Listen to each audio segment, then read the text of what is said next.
A Werewolf Shifter Romance, written by Amelia Hart. Chapter 1. Desperation's Price. The fluorescent lights hum overhead as Nora Reed pushes her cleaning cart down the empty corridor of the Iron Fang Corporation's 20th floor.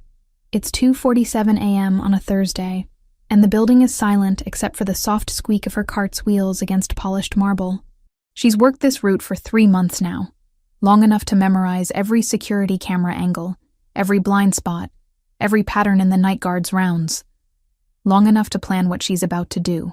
Her hands tremble slightly as she guides the cart past the executive offices, past the conference rooms with their floor-to-ceiling windows overlooking the sleeping city. The medical supply depot is at the end of this hallway, tucked behind an unmarked door that most people wouldn't look at twice. But Nora has looked. She's studied the keypad, watched the delivery personnel enter their codes, pieced together the pattern through weeks of careful observation. 4-year-old Finn's face flashes through her mind. Her son, growing thinner each day despite everything she tries. The doctors can't explain it. Every test comes back inconclusive. Every specialist shakes their head with the same baffled expression. Meanwhile, her baby wastes away, his honey-colored eyes growing duller as his small body refuses to accept the treatments they prescribe. But there's one medication she hasn't tried yet. One treatment the doctors mentioned briefly before dismissing it as too experimental, too expensive, too risky to prescribe without proper authorization. The kind of medication that sits in secured depots like this one, available only to those with money or connections. Nora has neither. But she has desperation.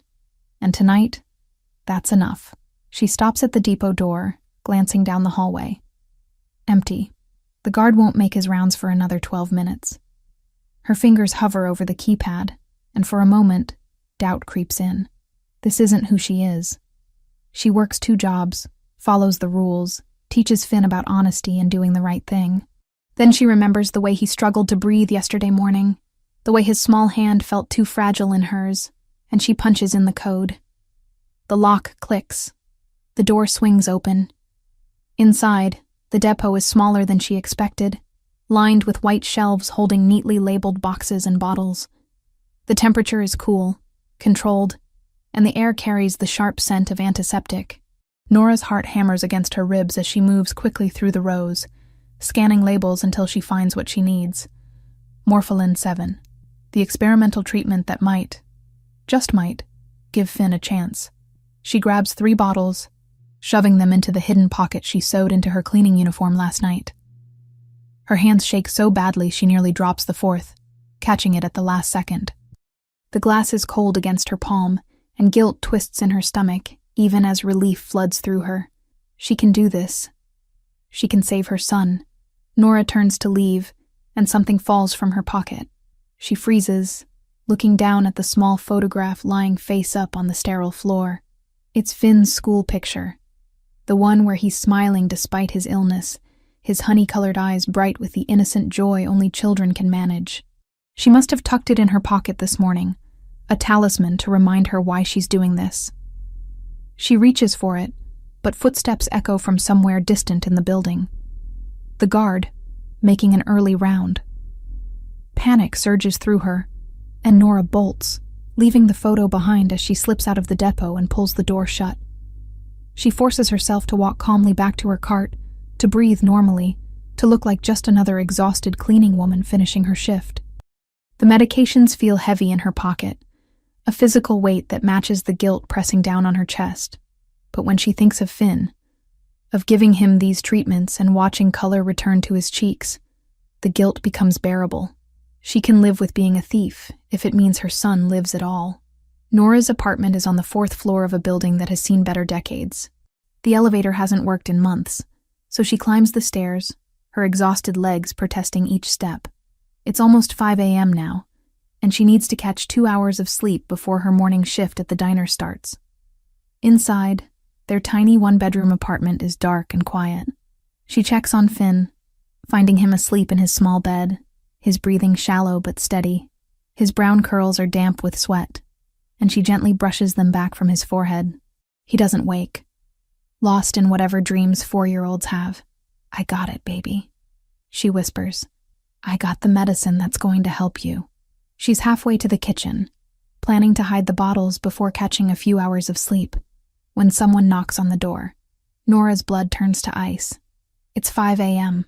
Nobody knocks at 5 a.m. unless something is very, very wrong. The knock comes again, firm and patient. Her mind races. Could they have caught her already? Could the cameras have seen something she missed? She moves to the door on trembling legs, peering through the peephole. A man stands in the hallway, and Nora's breath catches. He's tall, probably over 6 feet, with dark hair and a presence that seems to fill the narrow corridor. He's dressed in dark jeans and a black shirt, and there's something about the way he stands, perfectly still, perfectly balanced, that triggers every prey instinct she didn't know she had. His eyes lift to the peephole, as if he knows exactly where she's looking, and Nora jerks back. Those eyes are silver gray, too bright in the dim hallway, and for a second, she swears they flash with something that isn't quite human. Nora Reed. His voice carries through the door, deep and resonant. I know you're there. I need to speak with you about what happened tonight at Iron Fang Corporation. Her stomach drops. They know. Of course they know. She was stupid to think she could get away with this. I don't know what you're talking about, she calls back, hating how her voice shakes. You've got the wrong person. I have the right person, and the photo you left behind makes that rather indisputable. There's a pause. Your son is very handsome. He has your eyes. Rage and fear war inside her chest. How dare he mention Finn? How dare he threaten her child? She yanks the door open, stepping into the hallway and pulling it shut behind her to keep their conversation from waking her son. Don't you dare talk about my son, she hisses, keeping her voice low. Whatever you think I did, I know exactly what you did. The man, and up close he's even more intimidating, radiating a kind of contained power that makes her want to step back, studies her with those unsettling silver eyes. You broke into a secured medical depot and stole approximately $4,000 worth of experimental medications. Nora's last hope crumbles. Then arrest me. Call the police. Do whatever you're going to do, but leave my son out of this. I'm not here to arrest you. He tilts his head slightly, and there's something predatory in the gesture. I'm here to offer you a deal. A deal? She laughs, but there's no humor in it. What kind of deal? The kind where you avoid prison, and your son gets the treatment he actually needs. His eyes narrow slightly. The medication you stole won't work, by the way. Morpholin 7 is designed for human blood disorders. Your son's condition is different. Cold dread washes over her. How do you know about his condition? Who the hell are you? My name is Cade Ironfang. I own the building you were cleaning tonight, and I know about your son's condition because I can sense what he is. He takes a step closer, and Nora finds herself backing against her apartment door. Just like I can sense what you are, even if you don't know it yourself yet. You're insane. But even as she says it, something in his words resonates with a truth she can't explain. I'm calling the police. Go ahead. Explain to them why you broke into my medical depot. Explain how you'll pay for a lawyer while your son continues to deteriorate. Cade's expression softens slightly, just enough to make him seem almost human. Or you can listen to what I'm offering. A chance to save him. A chance to understand why he's sick in the first place. Nora stares at this stranger who somehow knows impossible things about her son, about her. Every instinct screams that she should run, should grab Finn and disappear into the city. But there's something in Cade's eyes. Not cruelty, not threat, but something that might actually be concern. What do you want from me? She asks finally, her voice barely above a whisper. Cade's mouth curves into the ghost of a smile. To talk. Inside, preferably where your neighbors won't overhear what I'm about to tell you about your son's real condition. Nora's hand finds the doorknob behind her, and she realizes she's about to make a choice that will change everything. Let this dangerous stranger into her home, or watch her son continue to waste away while she goes to prison for trying to save him. She opens the door. Chapter 2. The Impossible Truth. Cade Ironfang stands in Nora's cramped living room, and somehow the space feels even smaller with him in it. His presence fills every corner. A weight that has nothing to do with his physical size, and everything to do with the way he carries himself. Authority radiates from him in waves that make Nora's instincts scream warnings she doesn't understand. "You can't seriously expect me to believe any of this," she says, keeping her voice low so Finn won't wake. "Shifters? Werewolves? That's fiction. That's movies and bad romance novels." "Is it?"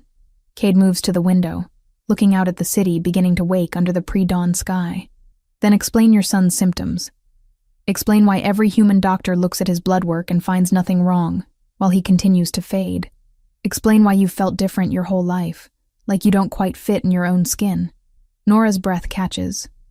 She has felt that way, for as long as she can remember. Like there's something just beneath her surface. Something restless and wild that she can never quite reach. She's always attributed it to anxiety, to stress, to the 1,000 small traumas of growing up poor and alone. "Lucky guess," she manages. It's not a guess. Cade turns back to face her, and his eyes catch the dim light from the kitchen in a way that seems wrong. Too bright, too reflective, like an animal's eyes in headlights. "Your son is dying because he's half shifter, and his body is rejecting the human side. Or maybe it's rejecting the shifter side. Either way, the conflict is killing him slowly." That's insane. But even as she says it, pieces start clicking together in her mind. The way Finn has always been sensitive to sounds no one else hears. The way he sometimes growls in his sleep, an inhuman sound that no 4-year-old should be able to make. The way dogs either love him instantly or cower away. "I can prove it to you," Cade says quietly. "But once I do, there's no going back.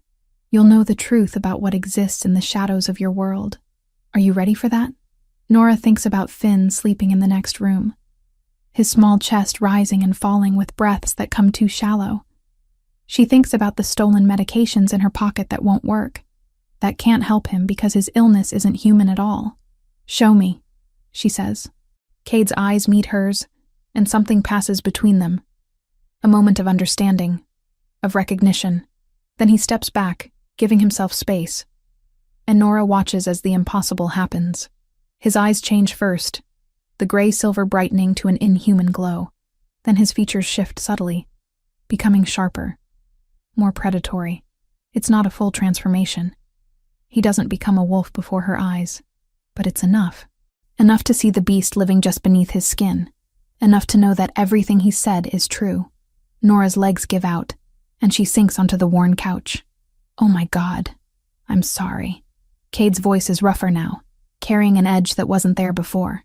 He blinks, and his eyes return to normal, the otherworldly glow fading. "I know this is a lot to process." "A lot to process." Nora laughs, but it's a broken sound. "You're telling me my son is dying because he's part monster. Not a monster." There's steel in Cade's voice now. "A shifter. We're not monsters, Nora. We're just different. We've existed alongside humans for thousands of years, living in the spaces between your world and ours. And you can cure him? You can actually save my son." "I can." Cade moves closer. And this time, Nora doesn't flinch away. But the treatment is complex. It will take months, and it requires resources I can only provide on my own territory. You would need to come with me. Both of you. Nora's mind races. Leave everything? Her jobs, her apartment, the life she's built through sheer stubborn determination? But what life will Finn have if she doesn't? "What's the catch?" she asks, because there's always a catch. "What do you want in return?" "You'll work for me. Pay off the debt you incurred by stealing from my depot." Cade's expression is unreadable. 6 months of service, and your son gets the treatment he needs.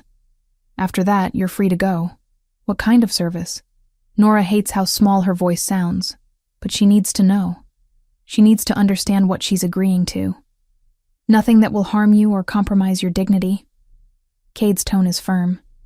"You'll work in my household, help with various tasks. Think of it as a job with room and board included. You'll be under my protection, which means no one can touch you or your son.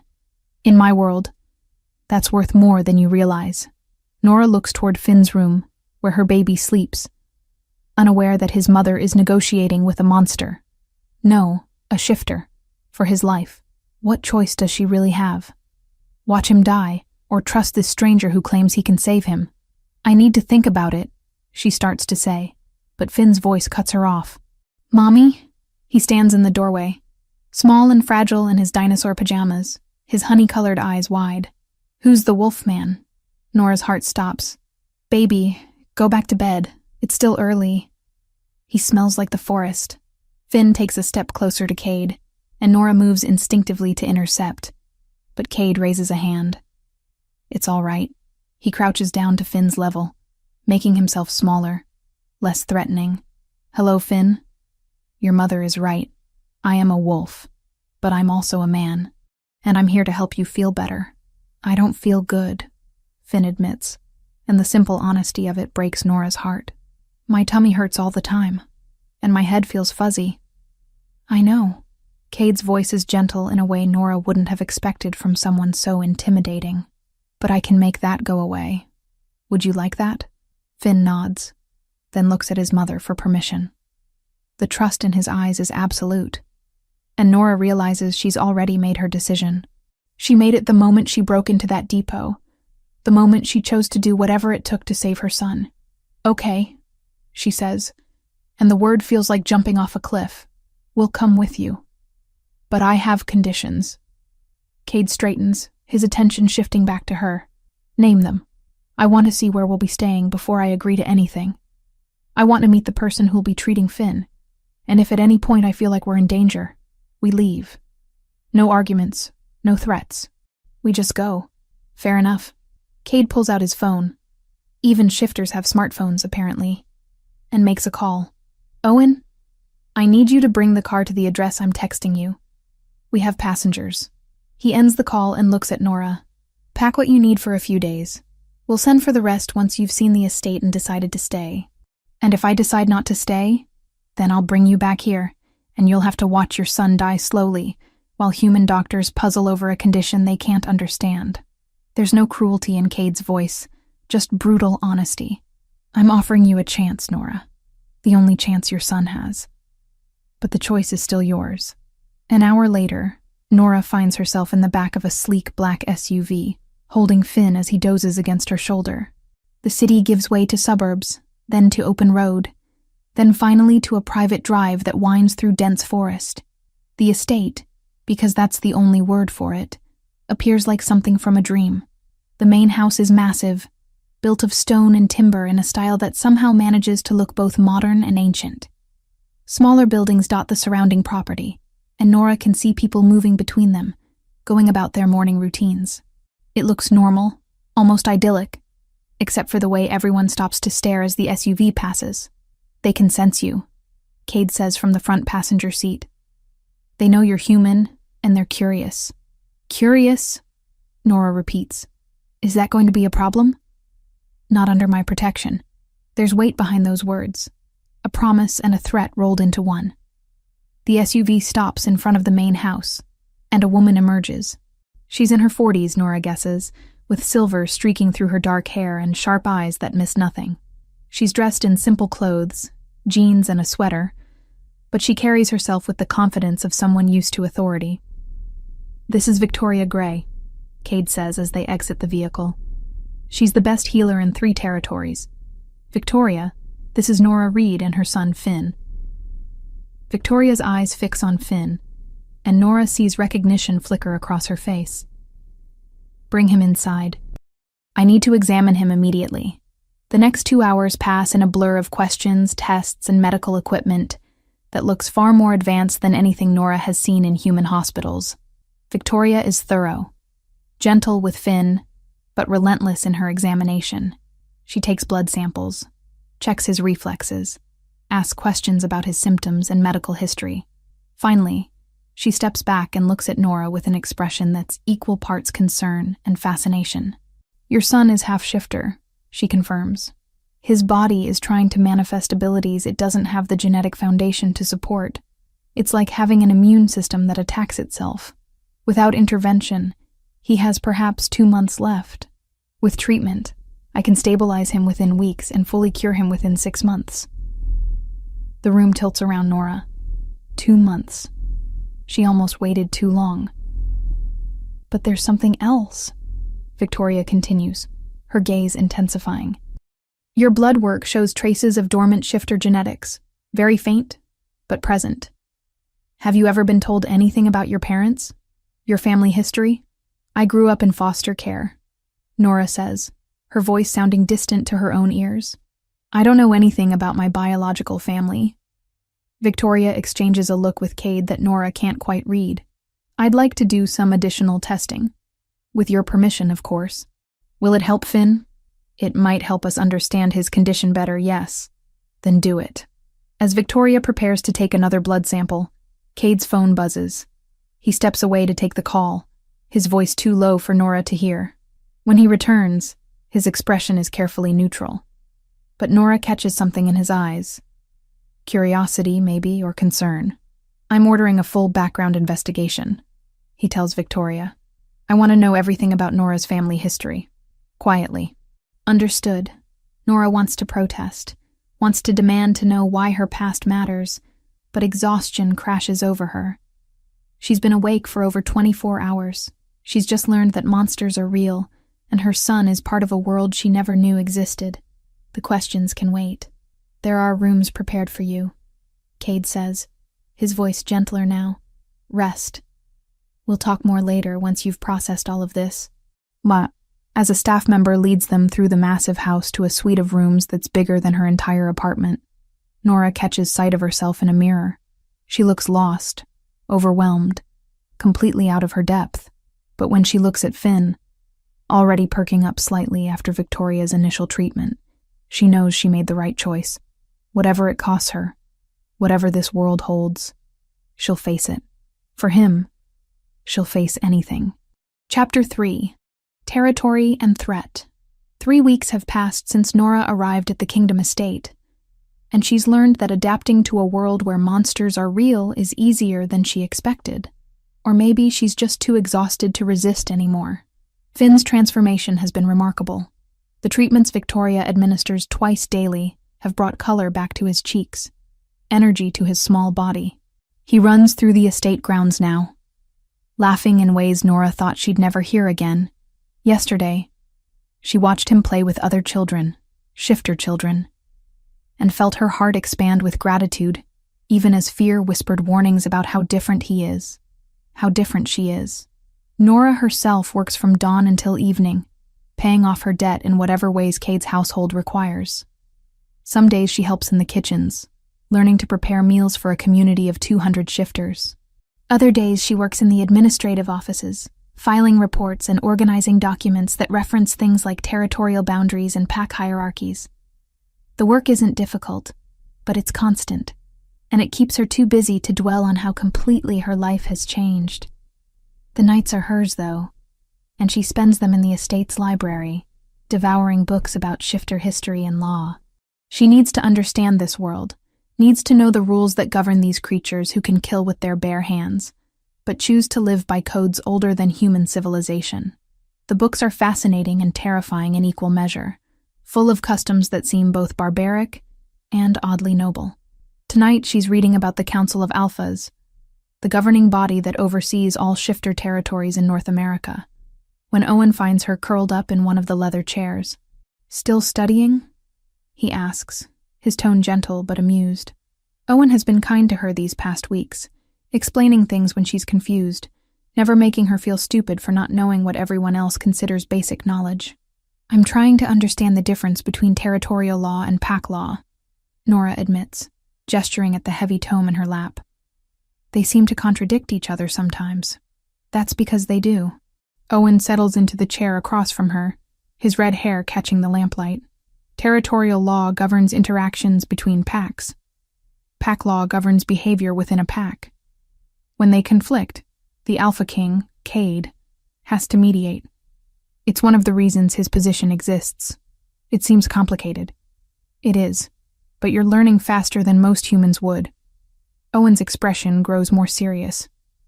There's a council meeting tomorrow. Cade wants you there. Nora's stomach drops. Why? I'm just working off my debt.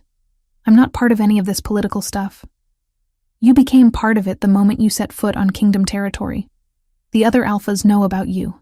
Know that Cade is harboring a human thief and her half-blood son. Some of them aren't happy about it. Owen leans forward, his voice dropping.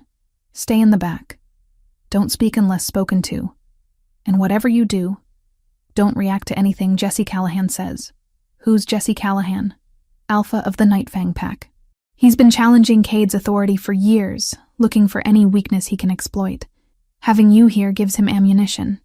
Nora thinks about this as she lies in bed later, staring at the ceiling. She knew her presence would complicate things for Cade, but she hadn't realized she might actually endanger his position. The guilt twists in her stomach, mixing with fear. If Jesse Callahan decides to make her his target, what can she possibly do to defend herself?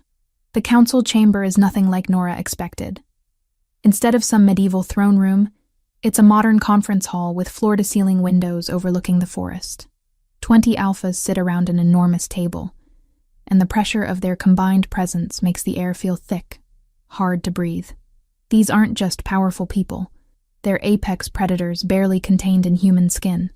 Nora stands in the back as Owen instructed, trying to make herself invisible. She can feel eyes on her, assessing, judging. Most of the alphas ignore her after the initial curious glance, but one man watches her with an intensity that makes her skin crawl. Jesse Callahan. She recognizes him from Owen's description. Tall, broad-shouldered, with dark hair and eyes that seem to miss nothing. He's handsome in a brutal way, but there's something in his expression that sets off every alarm bell in Nora's head. Let's address the elephant in the room, Jesse says, his voice cutting through the preliminary discussions like a blade. You're harboring a human criminal on Kingdom grounds, Cade. A thief who violated our security and endangered our secrecy. What message does that send? Cade's expression doesn't change, but Nora can see tension in his shoulders. It sends the message that mercy and justice aren't mutually exclusive. Nora Reed stole medication to save her dying son. She's paying her debt through service, and her child is receiving the treatment he needs. Both outcomes serve the greater good. The greater good. Jesse laughs, but there's no humor in it. The greater good is maintaining the boundaries between our world and theirs. She knows what we are now. What happens when she leaves here and tells everyone about us? She won't, Cade says flatly. She understands the consequences. Does she? Or are you just hoping she does because you're too soft to do what's necessary? Jesse's gaze shifts to Nora, and she feels pinned beneath it. We have laws for a reason. Humans who discover our existence are either bound to us through mating or they're eliminated. Those are the only options that have kept us safe for thousands of years. Nora's blood turns to ice. Eliminated. He's talking about killing her. Several alphas murmur agreement, and Nora realizes with growing horror that this isn't just Jesse's opinion. It's apparently standard practice. Cade brought her here knowing she'd either have to stay forever or die. The gratitude she's felt toward him curdles into something bitter. Nora Reed poses no threat to our security, Cade says, his voice carrying the weight of command. She has no one to tell, no connections to expose us to. Her only concern is her son's welfare, which depends on our continued goodwill. She's not going to risk that. So you say. Jesse stands, placing his hands on the table. But I've done some investigating, Alpha King. Your little human thief is more interesting than she appears. Tell me, Nora, why did you target Ironfang Corporation specifically? Out of all the medical facilities in the city, why choose the one belonging to the Alpha King? Nora's mind races. The truth is she didn't know the building had anything to do with shifters. She chose it because she worked there, because she knew the security patterns. But Jesse's tone suggests he thinks there's more to it. Some hidden agenda. I worked there, she says, her voice steadier than she feels. I knew the building layout. That's all. Convenient. Jesse's smile is cold. Or perhaps someone told you what to look for. Perhaps you're not acting alone. That's ridiculous, Nora says, anger overriding caution. I'm a single mother who was trying to save her son. There's no conspiracy, no grand plan. I'm sorry if that's too boring for whatever paranoid fantasy you're constructing. The room goes very quiet. Owen makes a small sound that might be a groan. Several alphas lean back in their chairs, watching with increased interest. Jesse's expression darkens. You dare speak to me that way, human? I dare speak the truth. Nora steps forward, her hands clenched at her sides. You want to paint me as some kind of threat because it supports whatever power play you're making against Cade. But I've seen the reports you filed last month claiming Cade was mismanaging territorial resources. I've also seen the actual financial records because I'm the one who organized them. Your numbers were fabricated. Jesse goes very still. What did you say? 3 weeks ago, you filed a complaint with the council about Cade's resource allocation. You claimed he was hoarding medical supplies in Kingdom territory, leaving other packs undersupplied. But the distribution logs show equal allocation across all territories. You lied. Nora's voice gains strength as she continues. And last year, you filed a report claiming Cade violated territorial boundaries during a hunt. But the GPS data from the tracking collars, which I also organized, proves his pack never crossed into your lands. You lied then, too. The silence in the room is absolute. Nora realizes what she's just done, accused an alpha of dishonesty in front of the entire council, and terror floods through her, but it's too late to take it back. Jesse's face contorts with rage. You dare. Enough. Cade's voice cracks through the tension. Nora, sit down. Jesse, you'll have opportunity to respond to these accusations, but not by threatening a human under my protection. Your protection? Jesse's laugh is ugly. Since when do you protect liars and thieves? She's making wild accusations without proof. I have proof, Nora interrupts, her fear giving way to stubborn determination. I can show you the files. I can show you exactly where the discrepancies are, because I'm the one who's been digitizing your paper records for 3 weeks. I know what you filed versus what actually happened. Jesse looks like he wants to rip her throat out. This isn't over, he says, his voice dropping to a growl. Not by a long shot. He storms from the chamber, and several of his allies follow. The remaining alphas exchange glances, some impressed, others wary. Well, one of them says dryly, that was entertaining. Cade's eyes find Nora's across the room, and she can't read his expression. Anger, concern, pride, maybe all three. We'll recess for today, he announces. Owen, escort Nora back to her quarters. The rest of you, I want those files Nora mentioned pulled for review. If Jesse has been falsifying reports, we need to know the extent of it. As Owen hurries her from the chamber, his hand tight on her elbow, Nora's adrenaline begins to crash. I just made an enemy of an alpha, didn't I? Not just any alpha, Owen says grimly. You made an enemy of Cade's primary rival. Jesse has been looking for any excuse to challenge Cade's authority, and you just humiliated him in front of the entire council. He's going to come after you, Nora. Hard. I couldn't just let him lie about Cade like that. I know. And for what it's worth, what you did was brave. Stupid, but brave. Owen's expression softened slightly. Cade won't let anything happen to you. You're under his protection now, officially. That means Jesse can't touch you without starting a war. That's not as comforting as you think it is.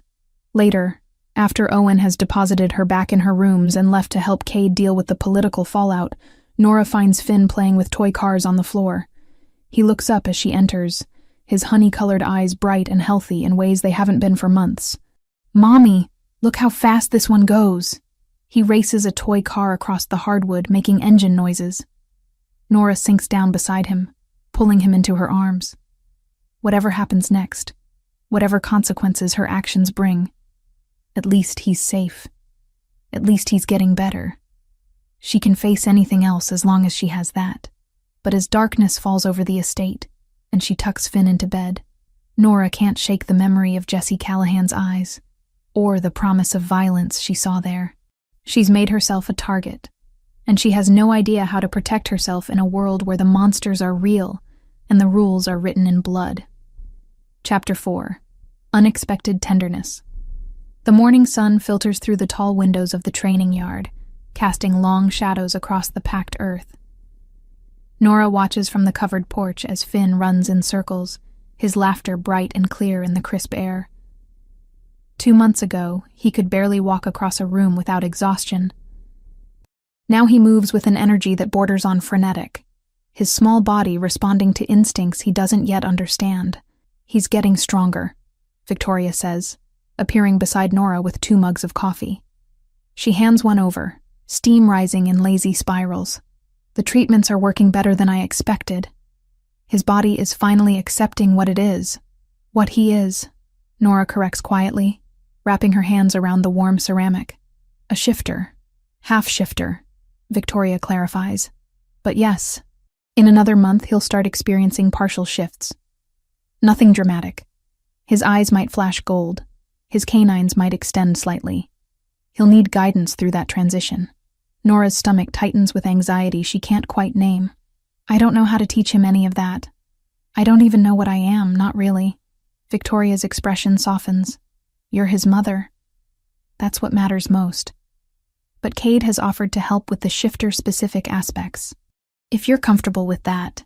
Before Nora can respond, Cade himself emerges from the main house, dressed in simple jeans and a dark shirt.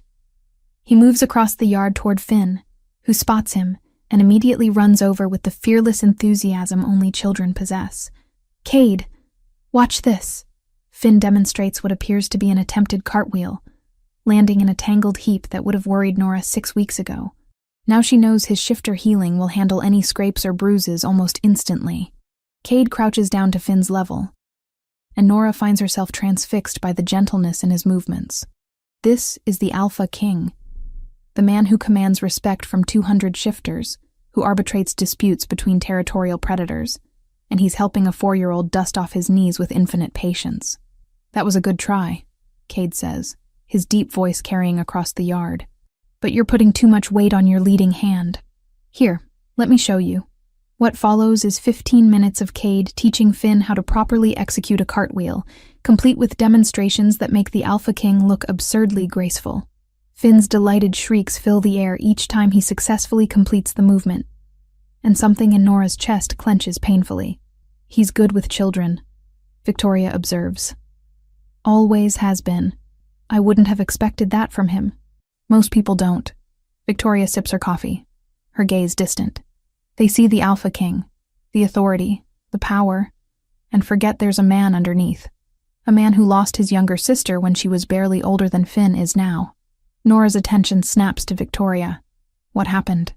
Cade's sister, Lily was her name, was born with a degenerative condition. Not dissimilar to what Finn had, actually, though hers was purely genetic rather than a conflict between human and shifter nature. The Alpha before Cade, his father's predecessor, refused to authorize treatment. He believed weak bloodlines should be culled, that spending resources on a child who might not survive was wasteful. Victoria's jaw tightens. Lily died when she was 7. Cade was 18, old enough to understand, but too young to have any real power to change things. Horror washes through Nora. That's barbaric. That's the old way. When Cade became Alpha King 6 years ago, one of his first acts was to completely overhaul medical resource allocation. No child is denied treatment now, regardless of their bloodline or prognosis. It's one of the reasons some of the older alphas resent him. They see it as weakness, as sentimentality clouding judgment. Nora watches Cade lift Finn onto his shoulders, the boy's hands tangled in his dark hair as they walk toward the tree line. He's not weak. No. Victoria agrees. He's not. But in our world, compassion is often mistaken for weakness. It's a dangerous perception for a leader to carry. The conversation stays with Nora throughout the day as she works in the administrative offices, filing reports, and organizing the endless paperwork that apparently even supernatural beings generate. She finds herself distracted, her mind wandering to Cade and Finn, exploring the forest together, to the way Cade's expression softened when he looked at her son. By evening, when she finally makes her way back to their quarters, she finds Finn already in his pajamas, chattering excitedly to Owen about everything he saw in the woods. And then Cade showed me how to find North using the moss on trees.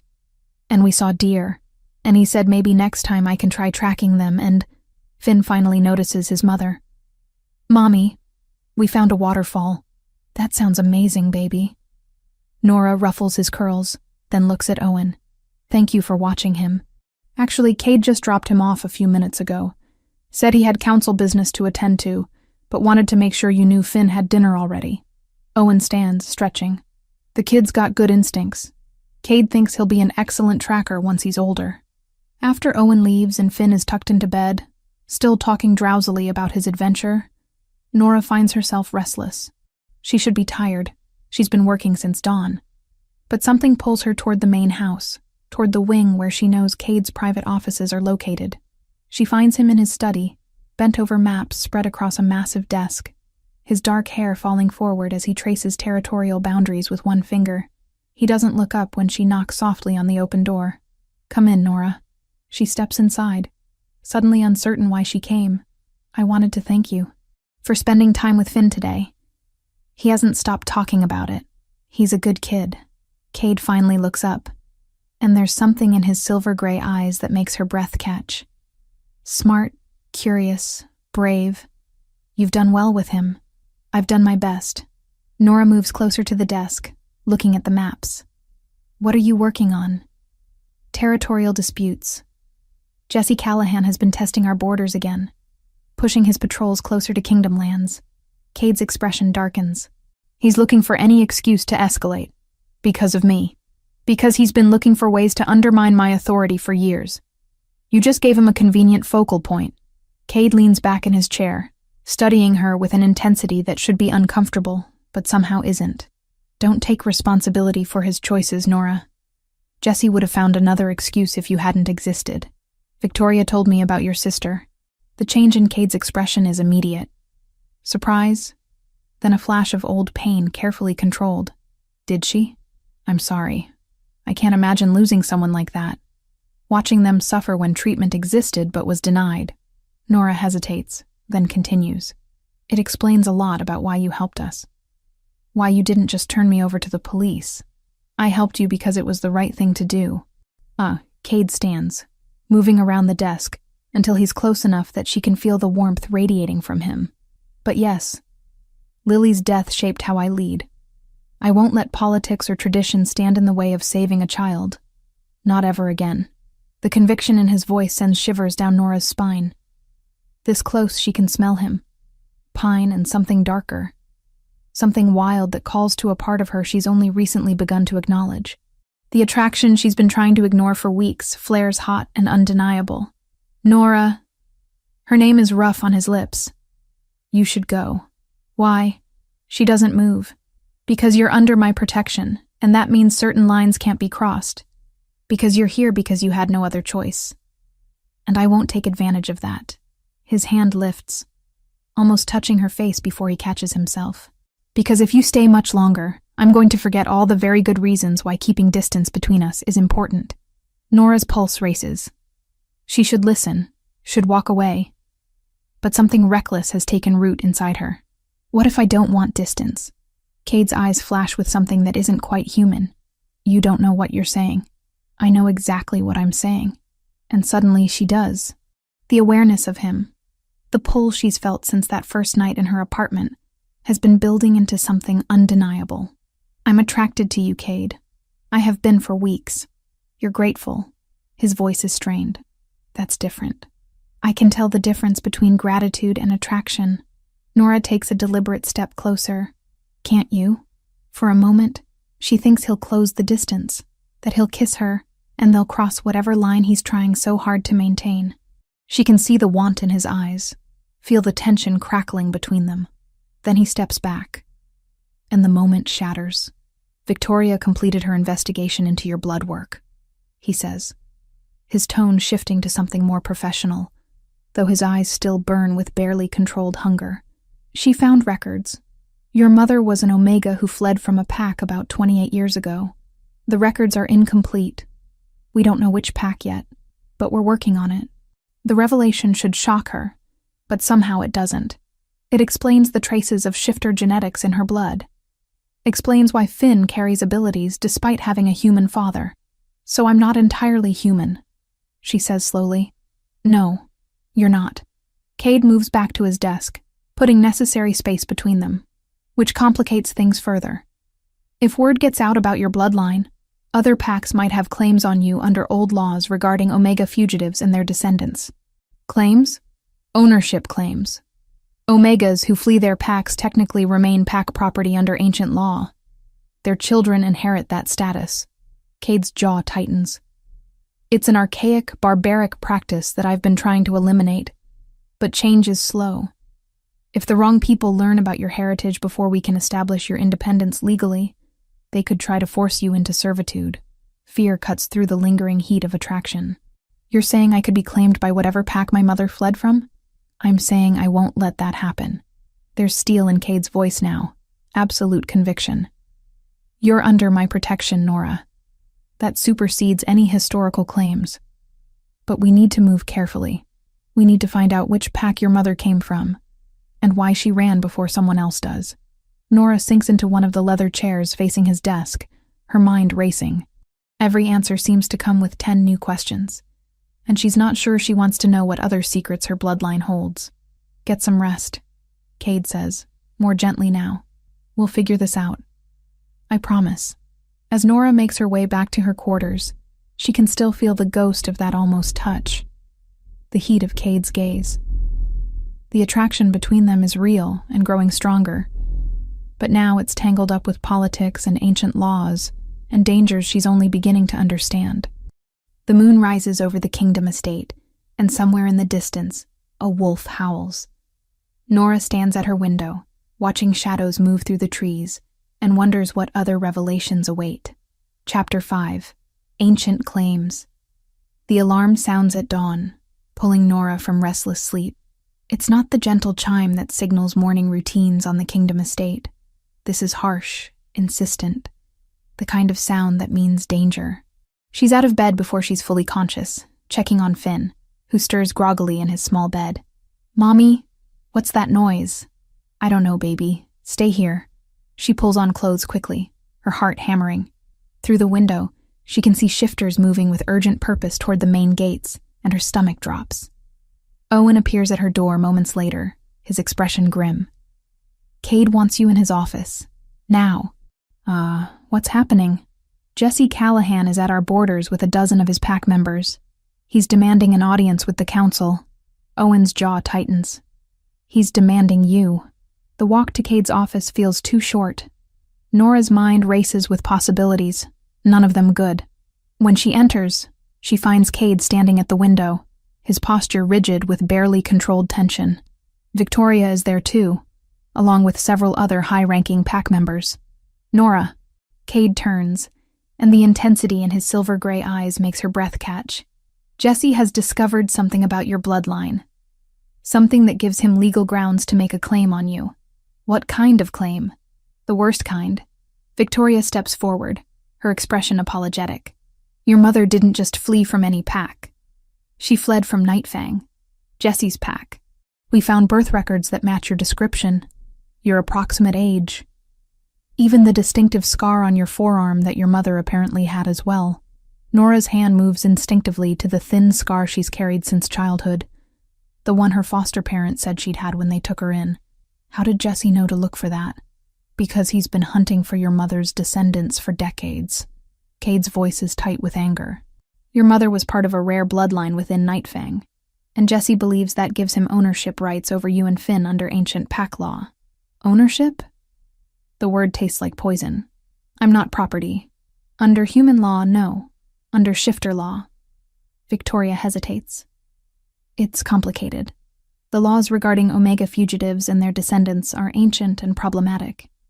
Cade has been working to eliminate them, but they're still technically valid in certain circumstances. So what does that mean? Nora looks between them, fear clawing at her throat. He can just take us? Over my dead body. Cade's voice carries absolute conviction. You're under kingdom protection. That supersedes any historical claims from another pack. But Jesse is demanding a council hearing, and I can't refuse without looking like I'm abusing my authority. When? This afternoon. He's invoked emergency protocol. Cade moves closer, and Nora can feel the heat of his barely contained fury. I need you to trust me, Nora. Whatever happens in that hearing, whatever Jesse says, I will not let him take you or Finn. Do you understand? She wants to believe him, but the fear is overwhelming. What if the council sides with him? Then we'll find another way.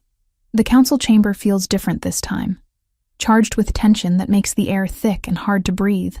All 20 alphas are present, and Jesse Callahan stands at the center of the room with the confidence of someone who believes he's already won. Nora stands beside Cade, acutely aware of every eye on her.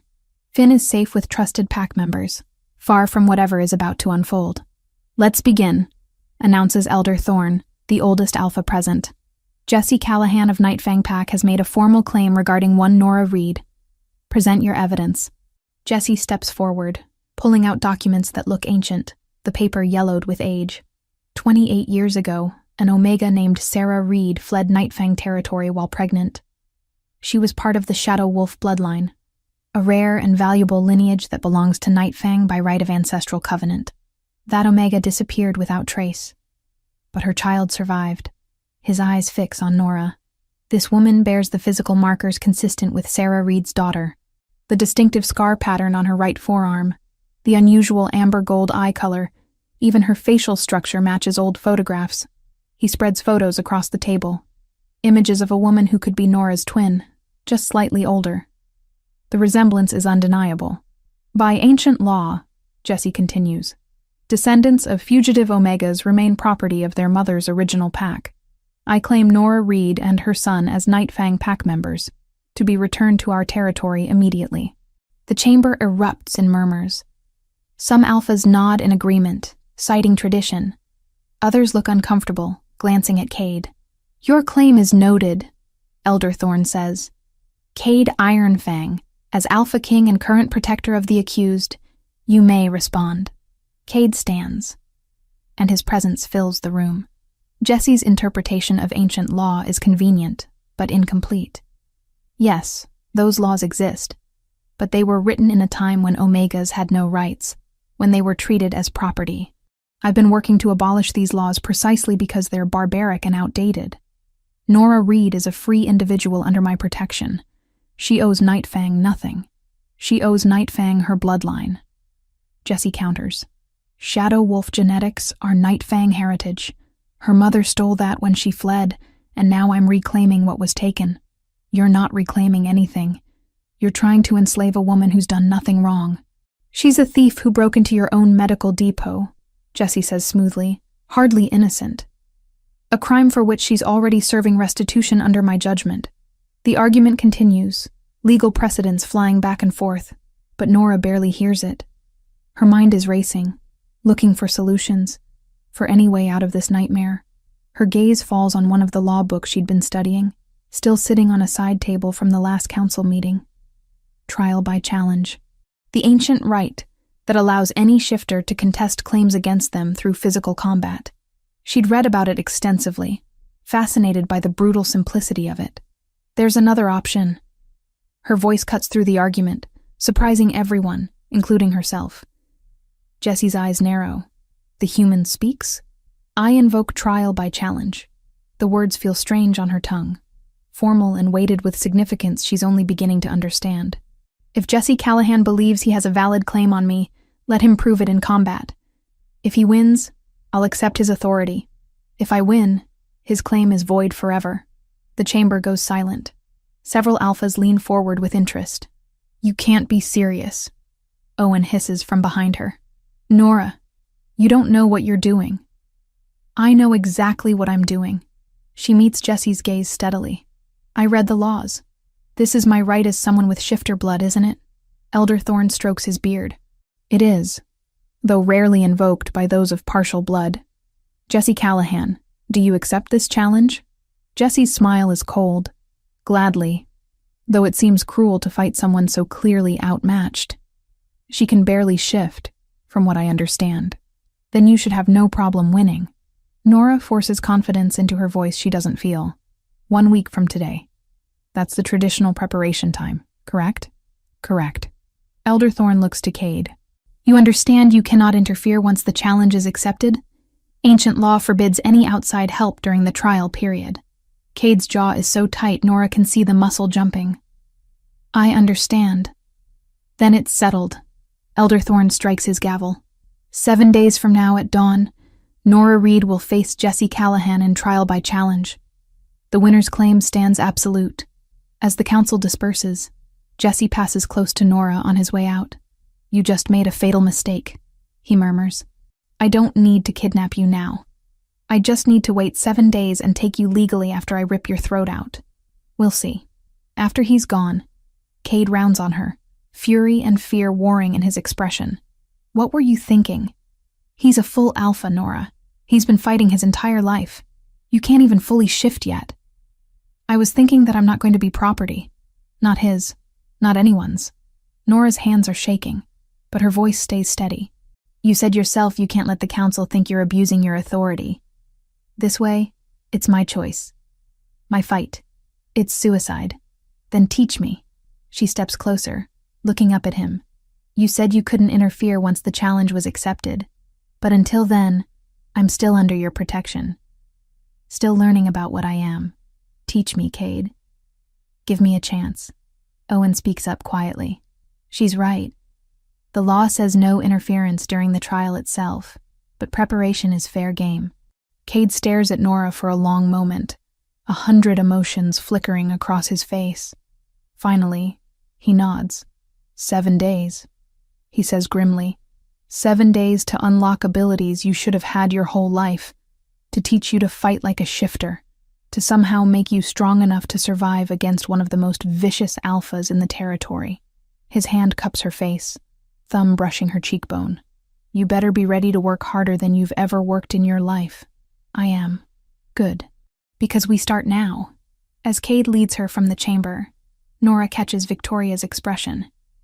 Concern mixed with something that might be respect. She's just committed to fighting a predator in single combat, gambling her life and Finn's freedom on her ability to access powers she's only recently learned she possesses. 7 days to become something she's never been. 7 days to learn to be a wolf instead of prey. 7 days to discover if her mother's bloodline carries enough strength to keep her alive. The sun is setting over Kingdom territory, painting the sky in shades of blood and fire. Somewhere in the distance, a wolf howls, and Nora feels something answer in her chest. Faint but undeniable, the first stirring of the beast that sleeps in her bones. She has 7 days to wake it up. Chapter 6, Shadow and Fire. Day 3 of training, and Nora's body feels like it's tearing itself apart from the inside. She kneels in the dirt of the private training grounds, gasping for breath as another wave of pain crashes through her. Her hands shake violently, fingers elongating into something not quite human before snapping back to normal, with a sickening sensation that makes her stomach turn. Breathe through it. Cade's voice is steady, but she can hear the strain underneath. "Don't fight the shift. Let it happen." "I can't." The words come out broken. "It hurts too much." "I know." He crouches beside her, close enough that she can feel his warmth, but not touching. 3 days of this torture, and he hasn't touched her once during the shifts, as if afraid physical contact might make things worse. Your body is trying to access abilities it's never used. It's like forcing a muscle that's been dormant your entire life to suddenly carry weight. But you're getting closer. I can feel it. Nora looks at her hands, watching her nails darken and sharpen before returning to normal. The partial shifts have been happening more frequently over the past 72 hours. Flashes of gold in her eyes when she's angry, her canines extending when she's frightened, claws erupting from her fingertips during moments of extreme stress. Each time the pain is excruciating, and each time she can't sustain it for more than a few seconds. "Jesse is going to kill me," she says flatly. "Not if we unlock your full shift first." Cade stands, offering his hand. Again. This time think about Finn. Think about what you're protecting. Nora takes his hand, and electricity shoots through her at the contact. Over 3 days of intensive training, something has shifted between them. The attraction that's been simmering since she arrived has intensified into something that feels dangerous and inevitable. She catches him watching her when he thinks she's not looking, sees the hunger in his eyes before he locks it away behind alpha authority. She feels it too. The pull toward him that has nothing to do with gratitude and everything to do with the way her body responds to his presence, the way something inside her recognizes him on a level that transcends logic. "Ready?" he asks. She nods, releasing his hand and stepping back. Closing her eyes, Nora focuses on Finn's face, on the memory of him struggling to breathe, on the fear that Jesse will take him. Rage builds in her chest, hot and wild, and she reaches for it, pulls it closer. The shift begins. Her bones start to reshape, muscles tearing and reforming. Her vision sharpens, colors becoming more vivid. She can smell everything. The earth beneath her feet, the trees surrounding them. Cade's scent of pine, and something uniquely him that makes her want to move closer. Then the pain hits. A white-hot agony that steals her breath. Her body convulses, caught between human and wolf, neither one nor the other. A scream tears from her throat as her spine tries to realign itself, as her face begins to elongate before snapping back. "Hold it," Cade urges. "Just a few more seconds." But she can't. The shift collapses, leaving her gasping and human on the ground. Blood trickles from her nose, and her entire body trembles with exhaustion. Cade is beside her instantly, his hands finally making contact, gentle on her shoulders. "That was better. You held it almost 15 seconds that time. 15 seconds won't be enough. It's progress." His thumb brushes her cheek, wiping away blood she didn't realize was there. The gesture is tender, intimate, and when their eyes meet, the air between them crackles with tension. "Cade." His name is a whisper. "I know." His hand lingers against her face. "I feel it too." They stay frozen in that moment, both aware they're crossing lines that should remain firmly in place. Then Owen's voice cuts through the silence. "Alpha, Victoria needs to see you both immediately. She says it's urgent." Victoria's medical facility is all chrome and sterile white, but her expression carries weight that has nothing to do with clinical detachment. She spreads papers across her desk. Test results, blood work analyses, genetic mapping that looks impossibly complex. "I've been running deeper tests on your blood samples," Victoria says without preamble, "looking for anything that might explain why your shifts are so difficult, why you can't seem to stabilize your transformation. And," Nora grips the edge of the desk, "you're not just descended from an Omega bloodline. You're Shadow Wolf."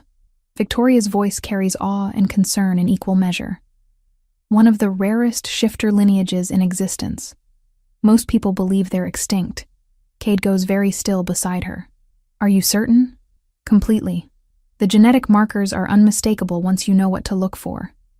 Shadow wolves possess an ability no other shifter can replicate. They can mask their presence entirely. Scent, sound, even their physical forms can become nearly invisible when they choose." Victoria looks at Nora. "That's why your shifts are so painful. You're not just trying to become a wolf. You're trying to access abilities that require an entirely different level of control." "Shadow wolves," Nora repeats, the words feeling strange. "What else can they do? They're natural spies and infiltrators. In ancient times, they were sought after by every pack for espionage and assassination work. They were also hunted nearly to extinction because of how dangerous they were perceived to be." Victoria's expression grows darker. "If Jesse knows what you are, and I suspect he does, then his interest in you isn't just about ancient ownership laws." Cade's jaw tightens. "He wants to use her abilities against the kingdom. If he can control a shadow wolf, he could infiltrate our territory undetected, gather intelligence, even position assassins without anyone knowing." "Exactly." Victoria pulls up another file. "I did some digging into Nightfang pack history. 28 years ago, they had 3 shadow wolf females.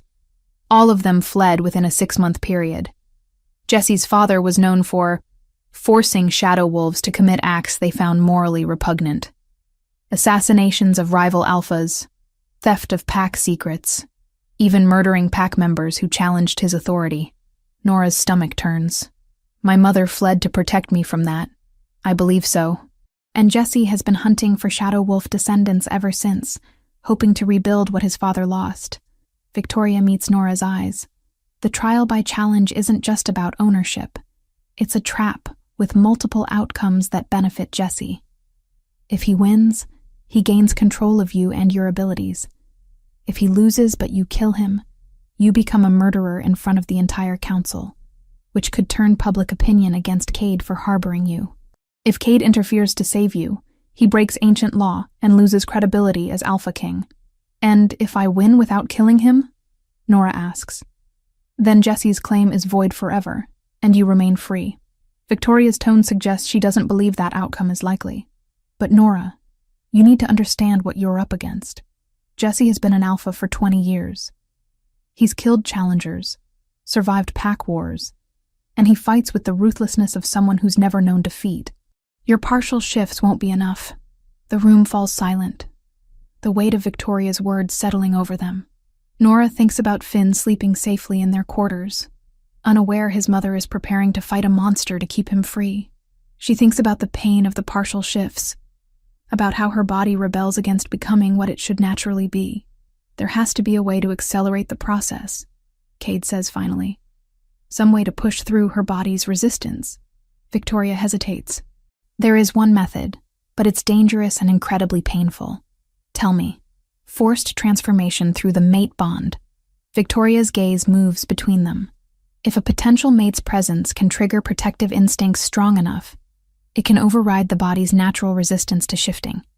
But it requires emotional vulnerability, requires lowering every defense. And the process, she trails off. It could kill her if her body isn't ready. Nora's heart pounds. What do you mean, mate bond? Cade's silence speaks volumes. When she turns to look at him, she sees confirmation in his eyes. He's known. Maybe not consciously at first, but he's known. You feel it, Victoria says gently. Both of you have felt it growing stronger. The recognition, the pull toward each other, the way your bodies respond when you're near.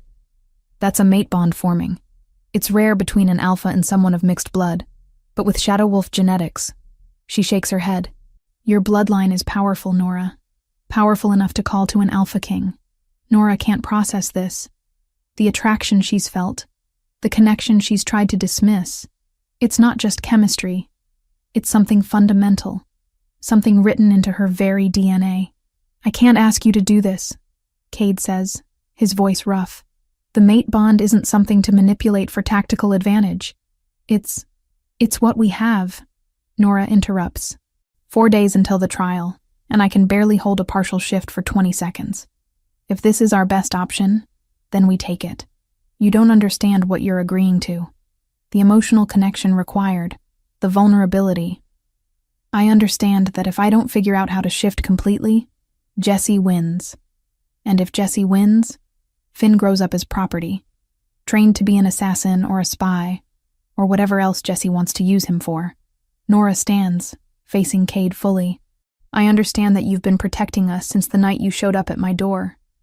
I understand that you've given me more kindness than I had any right to expect. And I understand that whatever is happening between us is real, whether we want it to be or not. Cade's eyes flash gold. Nora, can you do it? Can you help me access the full shift through this bond? He stares at her for a long moment, and she can see the war playing out across his features. Duty versus desire, protection versus possession. Finally, he nods. Yes, but you need to be certain. Once we start down this path, once the mate bond is fully acknowledged and activated, there's no taking it back. I'm certain. Victoria stands, gathering her files. I'll give you privacy. You'll need it for what comes next. At the door, she pauses. For what it's worth, I think you're both braver than you realize. After she's gone, Cade and Nora stand facing each other in the sterile medical facility, the air between them charged with possibility and danger. How does this work? Nora asks, her voice steadier than she feels. We stop fighting what we feel. We let the bond strengthen naturally. Let it guide your transformation. Cade steps closer, close enough that she can feel the heat of him. But Nora, you need to know. Mate bonds are permanent. If we do this, if we forge this connection fully, you'll be bound to me for life. Is that really what you want?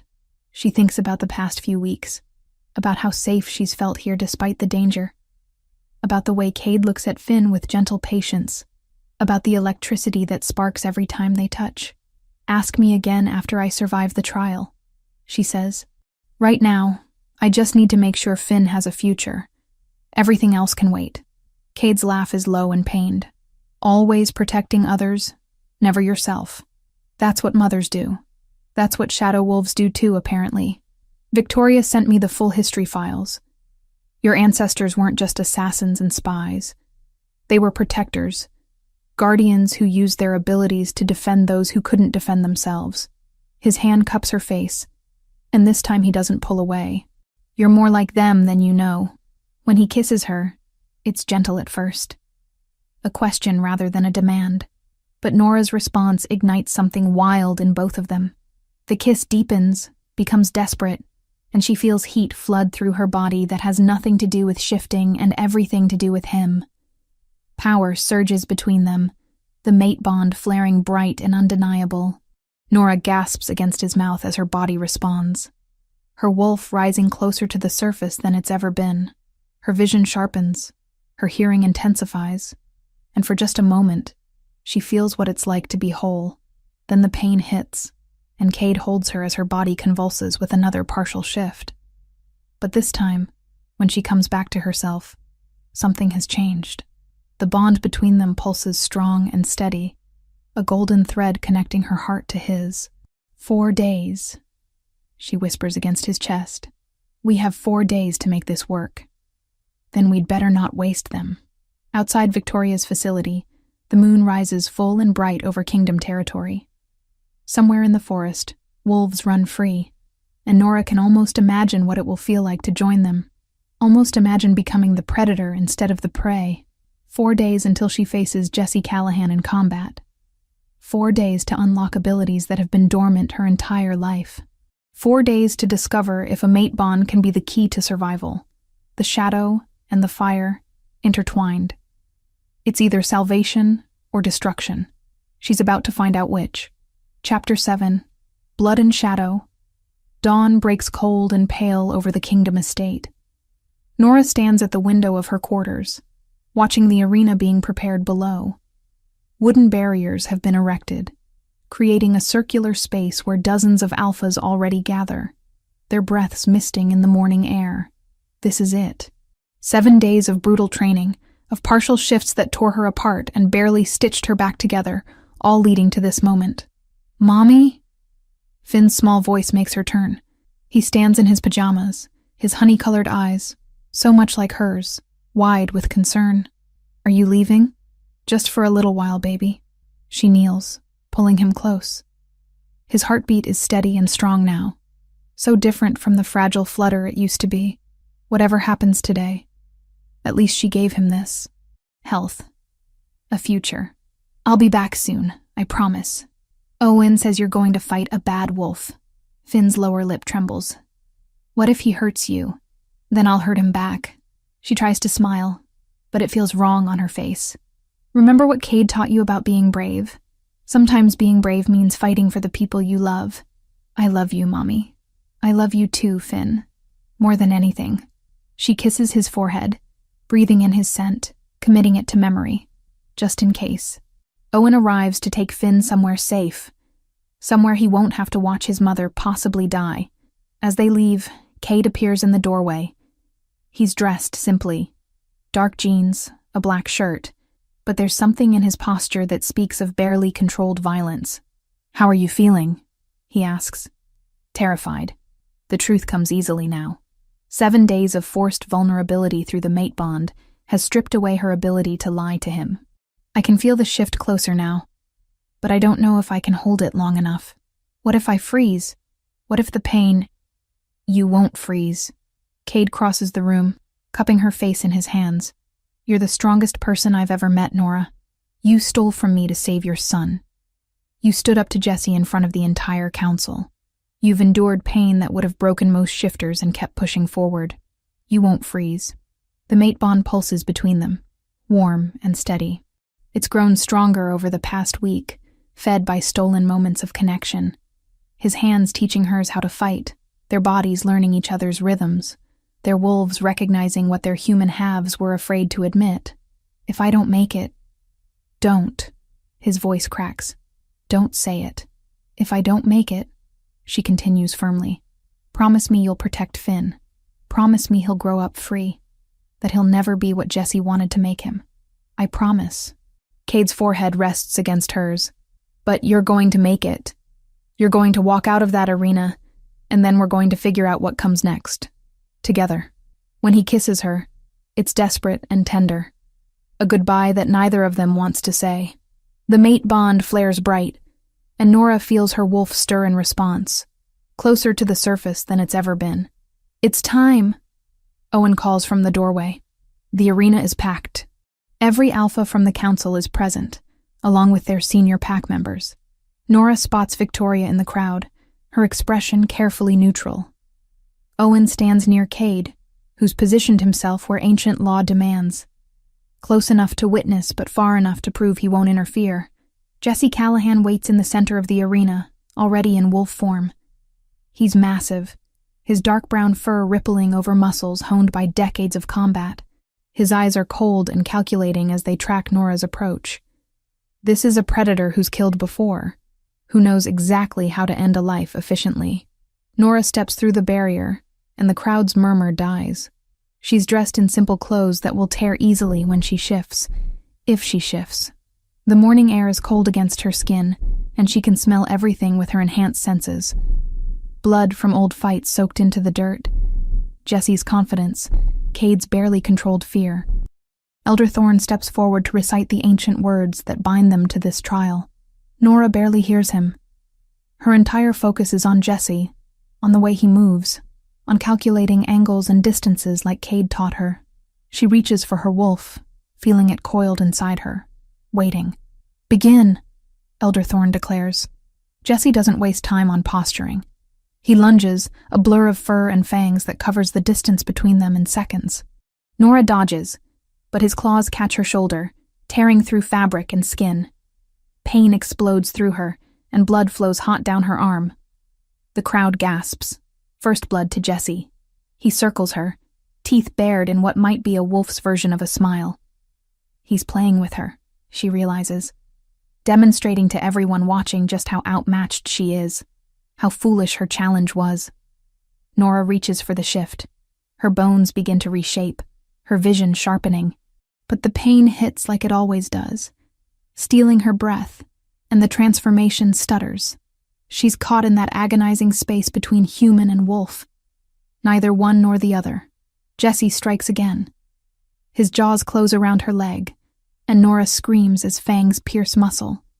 He shakes his head viciously, the way wolves do when killing prey, and she feels bones crack. The shift collapses entirely, leaving her human and bleeding in the dirt. "Get up!" someone shouts. Owen, maybe, or Victoria. But the words sound distant, muffled. Jesse releases her leg, circling again. He's taking his time, making this last. Humiliating her before he kills her. In the crowd, she can feel Cade's anguish through the mate bond. Can sense him fighting every instinct to rush into the arena and save her. But he can't. If he interferes, he breaks ancient law and loses everything. Jesse made sure of that. Nora struggles to her knees, her injured leg screaming in protest. Blood soaks the ground beneath her. This is it, she thinks. This is how it ends. Finn will grow up without her, property of a monster who'll turn him into a weapon. That thought. Finn's future stolen. Finn trained to kill. Finn losing everything his mother tried to give him. Ignites something in her chest. Not just anger. Rage. Pure incandescent fury that burns away the pain. Burns away the fear. Burns away everything except the need to protect her child. Jesse lunges for the killing blow, jaws wide, going for her throat.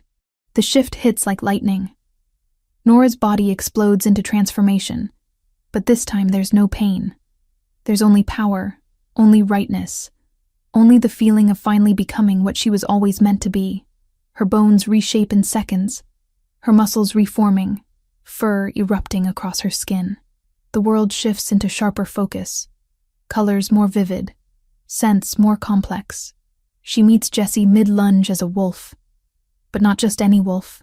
Her fur is midnight black, marked with silver patterns that seem to shimmer in the morning light. She's smaller than Jesse, built for speed rather than power, but there's something in her presence that makes the watching alphas go silent. Shadow Wolf, the legends made flesh. Jesse's confidence wavers. She can smell it on him, the first hint of fear.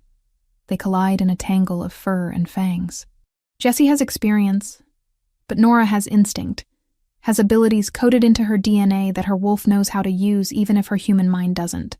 She moves in ways that shouldn't be possible, her form seeming to blur at the edges, making it hard for Jesse to track her exact position.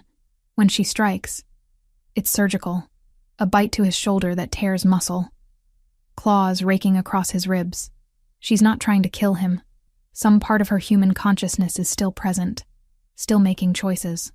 She's trying to win.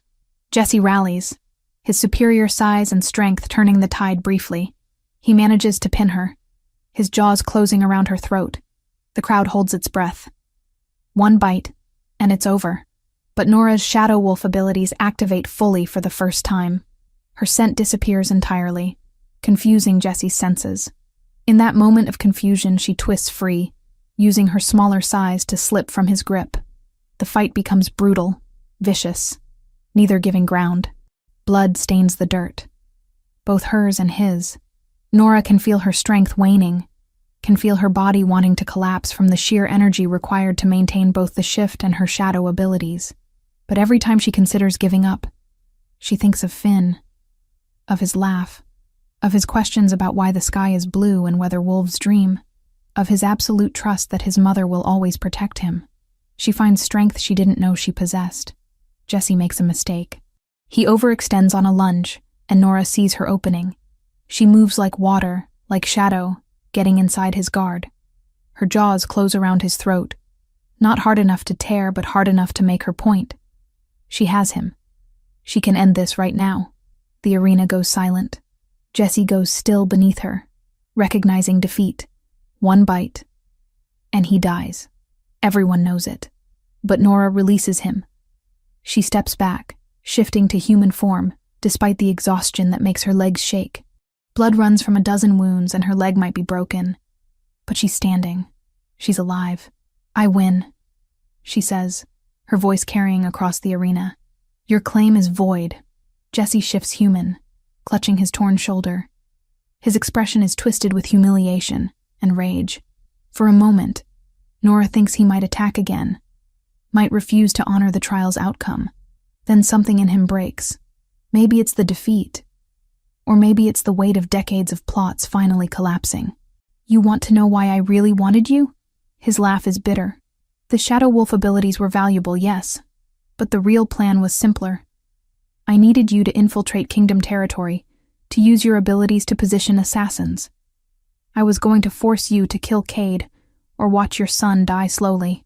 He looks at Cade now, his smile vicious. But I had a backup plan too. I gambled that the great Alpha King would break his own laws to save his precious human. If you'd interfered, Cade, I'd have had grounds to challenge your authority. Either way, I won. Or I should have. The watching alphas erupt in outrage. Several move toward Jesse, but Elder Thorn raises his hand. Jesse Callahan, you have admitted to plotting the assassination of the Alpha King and attempting to manipulate sacred trial laws for personal gain. His voice carries judgment. You are stripped of your Alpha status effective immediately and banished from all Pack territories. The Council will appoint new leadership for Nightfang Pack. Jesse's face goes white. For an Alpha, losing their position is worse than death. He's lost everything. Power, Pack, purpose. As guards move to escort him from the arena, Jesse's eyes meet Nora's one last time. She sees hatred there, but also something that might be grudging respect. She beat him. A half-blood who could barely shift a week ago beat a 20-year veteran Alpha in single combat. Nora's legs finally give out. She collapses, but Cade is there before she hits the ground. Ancient law be damned now that the trial is complete. His arms wrap around her, and she can feel his relief through the mate bond, so intense it nearly overwhelms her. You did it, he whispers against her hair. My brilliant, impossible mate. You did it. Victoria rushes over with her medical kit, already barking orders. But Nora barely hears any of it. Her body is shutting down from exhaustion and blood loss, her consciousness flickering. The last thing she sees before darkness takes her is Finn breaking free from Owen's grip and running toward her, his small face streaked with tears but lit with joy. He's safe. He's free. She did it. Chapter 8. Choice and Freedom. Nora wakes to sunlight streaming through unfamiliar windows and the steady beep of medical equipment. Her body feels like it's been torn apart and stitched back together, which, she supposes, isn't far from the truth. Every muscle aches, and her left leg throbs beneath layers of bandages. "You're awake." Cade's voice draws her attention. He sits in a chair beside the bed, looking exhausted. Dark circles shadow his silver-gray eyes, and his usually neat hair is disheveled. "You've been unconscious for 2 days." 2 days? Nora tries to sit up, but pain lances through her ribs. "Finn is fine. He's been here every day, but Owen took him for breakfast an hour ago. He wanted to be here when you woke up, but I didn't know when that would be." Cade moves closer, his hand finding hers on the blanket. "Victoria says you'll heal completely. The shifter healing is finally working properly now that you've achieved your first full transformation." Memories flood back. The arena, Jessie's confidence, the moment her wolf finally emerged fully. The feeling of power, of rightness, of becoming what she was always meant to be. "I won," she says, and it's still hard to believe. "You did more than win. You showed the entire council what shadow wolves are capable of. You showed them mercy when you could have killed Jessie." Cade's expression is proud, and something deeper. The council has been in session almost constantly since the trial. A lot has changed in 2 days. What kind of changes? The laws regarding Omega fugitives and their descendants have been abolished. Unanimous vote. No one can ever claim ownership of you or Finn again, no matter what pack your mother fled from. Cade's thumb traces patterns on the back of her hand. They've also voted to modernize several other ancient laws that treat certain shifters as property. Your trial became a catalyst for reform that I've been pushing for years. Relief washes through Nora so intensely it brings tears to her eyes. We're really free? Completely.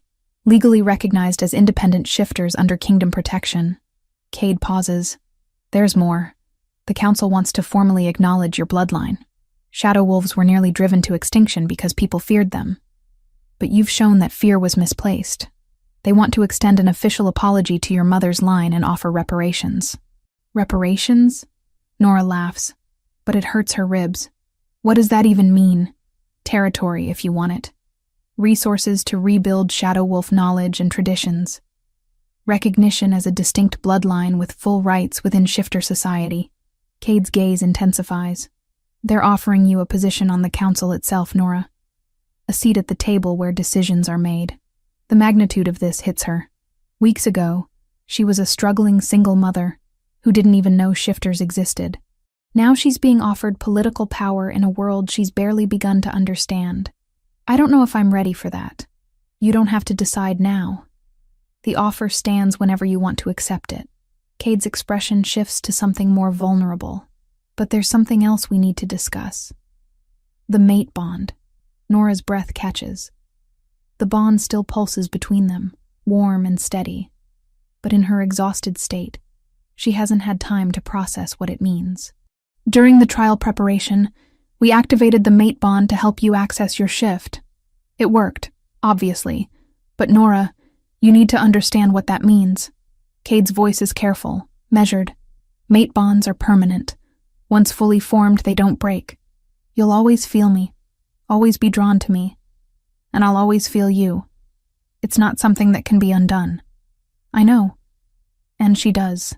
The reading she did in those early weeks included information about mate bonds, about how rare and precious they are. I also need you to know that you have a choice. Cade's words come faster now, like he's afraid if he doesn't say them quickly, he won't say them at all. The bond exists, but how we handle it is up to you. You came here because you had no other options. You stayed because your son needed treatment. You fought Jessie because you were trapped by ancient laws. I won't add another cage by demanding you accept me as your mate. Nora stares at him. At this powerful alpha king who's offering her freedom even though it clearly costs him. What do you want? I want you to choose me because you want to. Not because biology or circumstance forced you to. His voice drops lower. I want you to stay here. To build a life with me and Finn. To become my Luna and my partner in every sense. But only if that's what you want too. And if I say no? Pain flickers across his features, but his voice stays steady. Then we figure out how to coexist with the bond. I'll never force you, Nora. Never use my position or the bond to take away your choice. You've had too many people try to control you already. The door bursts open, and Finn rushes in, Owen trailing behind with an apologetic expression. Mommy, you're awake. Hey, baby. Nora opens her arms, and Finn carefully climbs onto the bed, mindful of her injuries. I missed you. I was so scared. His small body trembles. But Cade said you were really brave and that you won, and now the bad wolf can't ever hurt us. That's right. We're safe now. Both of us. Finn looks between his mother and Cade, and there's a wisdom in his 4-year-old eyes that seems too old for his age. Are you going to be sad if we leave? Cade's expression carefully neutral. I'd miss you both very much.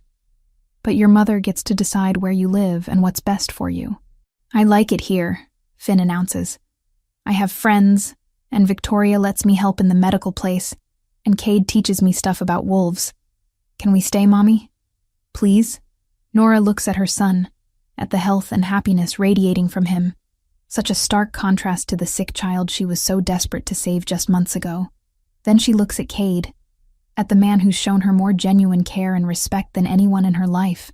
The mate bond pulses between them, but that's not what makes her decision. It's the memory of Cade teaching Finn to do cartwheels, the way he's fought to change unjust laws, the patience he showed during her training. It's the fact that he's offering her choice when he could demand compliance.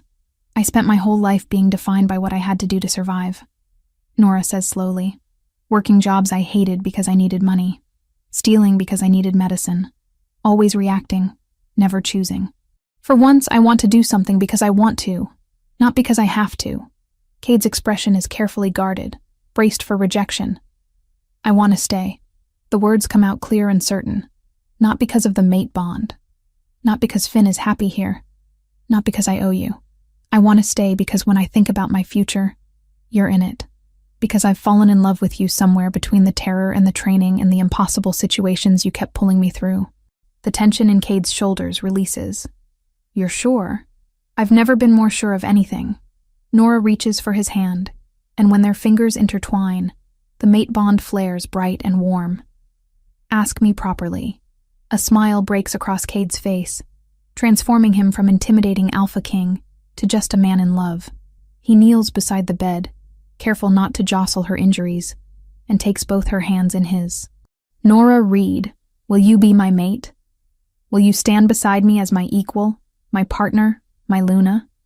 Will you help me lead this territory and raise Finn and build something neither of us could create alone? Yes. The word feels like flying. To all of it, yes. When Cade kisses her, gentle and reverent, Finn makes exaggerated gagging sounds that break the moment into laughter. Owen, still standing in the doorway, is grinning. I'll inform the council, he says. They'll want to schedule the formal recognition ceremony. 3 weeks later, Nora stands before the assembled council, wearing ceremonial robes that Victoria insisted were traditional for Luna recognition ceremonies. Finn sits in the front row beside Owen, practically vibrating with excitement. The past weeks have been a whirlwind of healing, planning, and learning what it means to be Luna to an Alpha King. Elder Thorn steps forward, his ancient face solemn. We gather to formally recognize Nora Reed as Luna of Kingdom Territory and mate to Alpha King Cade Ironfang. This recognition is unprecedented. Never before has a Luna earned her position through combat, through demonstration of abilities rather than birth. He turns to address the assembled alphas. This woman came to us as a thief, desperate and powerless. She could have been executed under old laws, dismissed as insignificant under ancient traditions. Instead, she showed us the flaws in our thinking. She survived impossible odds, accessed abilities we thought extinct, and showed mercy when she could have claimed vengeance. Nora feels Cade's presence beside her, steady and strong through the mate bond. Nora Reed has earned her position not through destiny or obligation, but through choice and merit. She represents what our society could become. A place where strength is measured by character rather than birthright, where old prejudices give way to new possibilities. Elder Thorn's voice rings through the chamber. Does any alpha present challenge her right to stand as Luna? The silence is absolute. Even the alphas who initially opposed her presence bow their heads in acknowledgement. Then, by the authority vested in me by the Council of Alphas, I recognize Nora Reed as Luna of Kingdom Territory. May her leadership be wise, her justice fair, and her protection absolute. Elder Thorn places a silver circlet on her head, not a crown, but a symbol of her position. Rise, Luna Nora, and take your place. Cade takes her hand, and together they face the council. The mate bond between them pulses with shared emotion. Pride, love, hope for what they'll build together. Finn's voice cuts through the formal moment. "That's my mom," he shouts, making several alphas smile despite the ceremony's solemnity. Later, after the formal proceedings have ended and the celebration has begun, Nora finds a quiet moment on the balcony overlooking Kingdom Territory. The estate spreads below her, alive with activity. Shifters move between buildings, children play in the commons, and in the distance, wolves run free in the forest. Having second thoughts? Cade joins her, wrapping his arms around her waist. No, just thinking about how much has changed. Nora leans back against him. Months ago, I was breaking into your medical depot, terrified and desperate. Now I'm Luna of the entire Kingdom Territory. It doesn't seem real. You earned every bit of it. You fought for it, bled for it, proved yourself worthy of it. Cade's breath is warm against her ear. I'm proud of you, Nora. Not just as your mate, but as someone who's watched you discover your strength. I couldn't have done it without you. You could have, but I'm grateful you didn't have to. He turns her to face him, ready for what comes next. Nora thinks about the responsibilities awaiting her, the council seat she's decided to accept, the work of helping other shadow wolves who might still be hiding in fear. She thinks about Finn growing up strong and free, about building a life with Cade, about finally having the family she's always wanted. More than ready. The sun sets over Kingdom Territory, painting the sky in shades of gold and crimson. Inside the estate, music and laughter spill from the celebration. Finn is probably teaching other children the cartwheel technique Cade showed him. Victoria is likely ensuring everyone eats enough. Owen is undoubtedly coordinating everything with his usual efficiency. This is home now. Not because she had no other choice, but because she chose it. Because she fought for the right to choose and won. Nora Reed came to Kingdom Territory as a thief and a desperate mother. She became Luna through blood, determination, and the discovery of abilities she never knew she possessed. But most importantly, she became free. Free to choose her path, free to love without obligation, free to build a future on her own terms. The shadow wolf who spent her life in hiding has finally stepped into the light. And the light, she discovers, is exactly where she belongs.